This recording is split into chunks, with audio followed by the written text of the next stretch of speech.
kon loolu mooy premier combat bi bis bu ñu gañee combat boobu mun nañ ne léegi ñun lan mooy suñu modèle ban modèle économique Sénégal mooy réew moo xam ne amul modèle économique laaj naa premier ministre bi mu ñëwee assemblée daaw déclaration politique générale ne ko mun nga ñu wax lan mooy seen modèle économique parce que dañuy tëñëx rek tey ñu ngi ci lii dem ba ci biir FMI ak keneen ne leen baaxul ñu ne nañu làmb la ci des mais noo munee développer réew dans ces conditions débat bi ñu war a am sur le modèle économique ñun dañoo bind téere ne lii mooy suñu modèle économique te li ko lal yépp nag mooy réew mu amul industrie du développé ça c'est une loi élémentaire réew mu amul industrie tey Sénégal suñu économie yëpp secteur tertiaire moo ko tiré 64% de notre économie réew moom du développé dañuy sonn rek mais du développé parce qu'on ne crée pas de valeur ajoutée industrie mooy permettre nga transformer jëlee secteur primaire yóbbu secteur tertiaire créer valeur ajoutée mooy permettre nga exporter avec de la valeur ajoutée mais moo lay permettre surtout de créer des emplois réew bu amul loolu du développé loolu buñ ci sonn sax ngeen góorgóorlu ba laaj ko candidat yépp ni ma ko laajee premier ministre tontuwuma ñu teg ci diir ministre des finances ñëw ma laaj ko tontuwuma nee na ma ñun notre modèle c'est que le président Macky Sall qui est un grand visionnaire moo naan nii la ñu ne nii la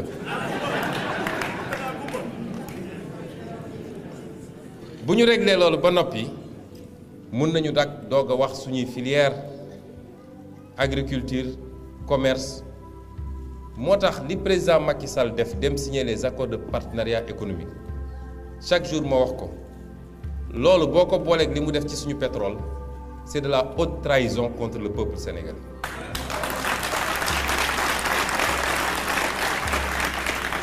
parce que munoo dem jël engagement ubbi sa économie par rapport ak ay puissance yoo xam ne mais est-ce que vous croyez que béykatu sénégalais bi nga xam ne su tawul sax mu jaaxle mun na compétir ak béykatu allemand c'est pas possible réew yëpp dañuy protéger wu coow ji am actuellement yëpp ci acier bi diggante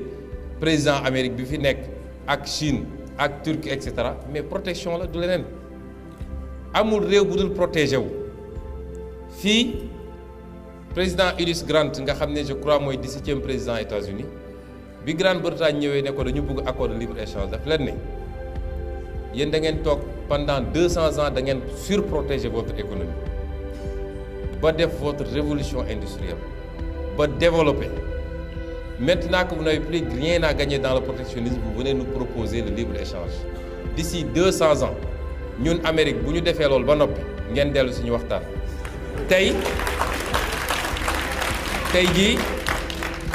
tey jii le traité transatlantique pour le libre-échange Amérique mooy forcer Union européenne ne baaxul ci ñun loolu mooy la réalité économique mondiale mais Macky Sall n'a rien compris à ça li Ablaye Wade bañ pendant 8 ans ne du ma ko signé keroog bi mu toogee la jël avion dem signé ko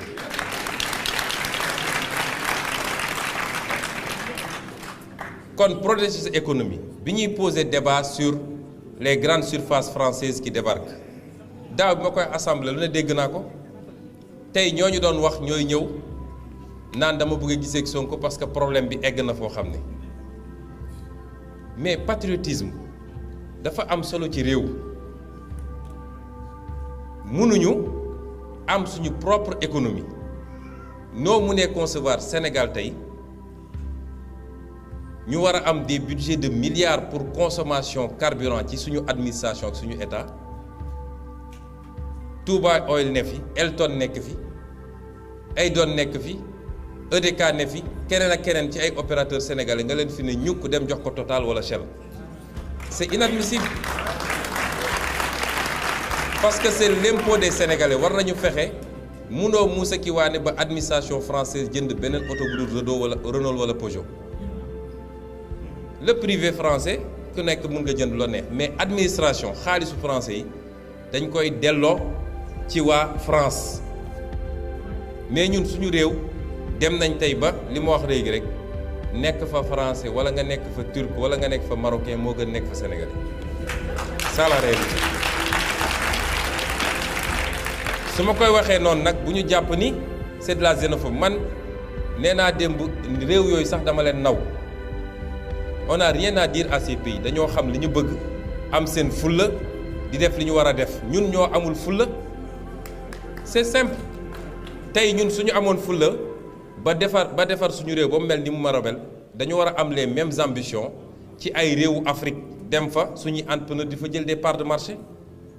kon réew mu ne yaa war a identifier say intérêt nga défendre ko pour tes populations. Donc c'est pas de l'antifrancisme wala de l'antimarocanisme ou déedéet je n'ai rien contre ces pays-là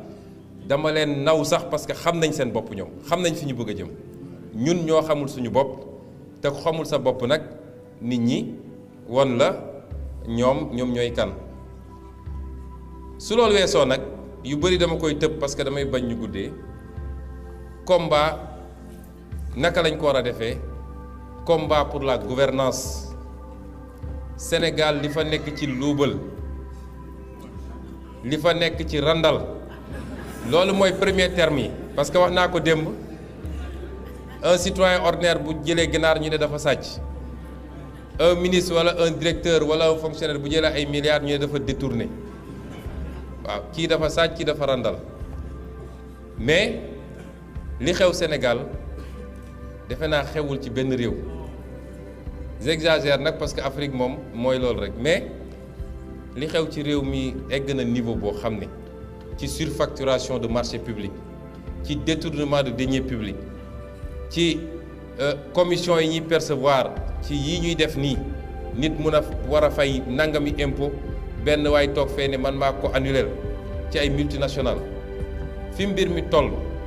am na yu ma bind ci livre bi ne rien que sur les marchés publics bu ñu arrêté woon wala ñu freiner les surfacturations c'est minimum 300 milliards d'économies par année te loolu ay nit a koy séddoo ay politiciens ay hauts fonctionnaires. Afrique et particulièrement Sénégal mooy réew moo xam ne lenn ci hauts fonctionnaires yi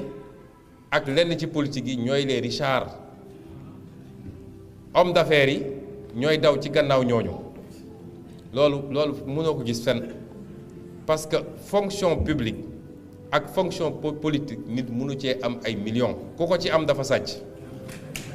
c'est pas possible mais loolu beneen question bu muy poser mooy la question de la citoyenneté parce que loolu su amoon fii États-Unis peuple bi yépp mooy génn manifester réclamer que la lumière soit faite bu amoon Norvège noonu bu amoon France noonu barki dem bi mu amee Brésil ay millions de personnes ñoo génn di manifester ba ñu daaneel Dilma Rousseff bi mu amee Corée du Sud même chose mais Sénégal su ñu newoon xamuñu sax mais nit ñaa ngi leen di yéegal léegi des Sénégalais prennent leur responsabilité wax Sénégal nga mun a ne sàcc nañ fi 150 milliards nit ñi waxtaane ko ñaari fan ci salon yi gars yi am na ñu def ak une bonne partie de la presse ñu suulaat mbir ma waaye suba ba ngoon jot ñi ngi topp ci ay détails yoo xam ne vie privée jàmbur diw def na lii di def na la alors que coow li newul foofu coow li mooy li ñu bokk ñun muy suñu alalu réew naka lañ ko yoree ak su dee yorin gi rafetul ana la conscience citoyenne bi war a tax nit ñi jóg parce que bu ñu ne woon lii am na ci réew mi 500 000 Sénégalais génn dem place de l'Obélisque wala ñu ne ñu ngi marché dem vers le palais léegi nga gis problème de lumière bi ñu def ko ci mais tant que nit ñaa ngi toog fu ñu toog